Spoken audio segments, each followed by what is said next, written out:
A really cool thing we have now is the ability to edit the posts that are scheduled for you. So you can make them more personalized to your own shop. So you can add your phone number, your website, your email address, whatever you want to direct clients to. You can add the name of your shop into these posts. It's really cool. So here's how you do it. You just click these three little dots right here, click on edit, and then you can edit this text right here, whatever you want to put in, like I said, your phone number, whatever.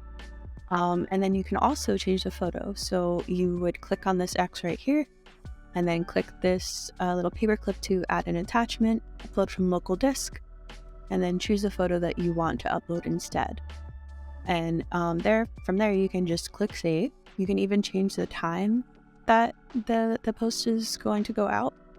So if you want to have this on a different date because you're posting something on your own, this is a great way to do that. So yeah, you can just click save, and then that's all you need to do.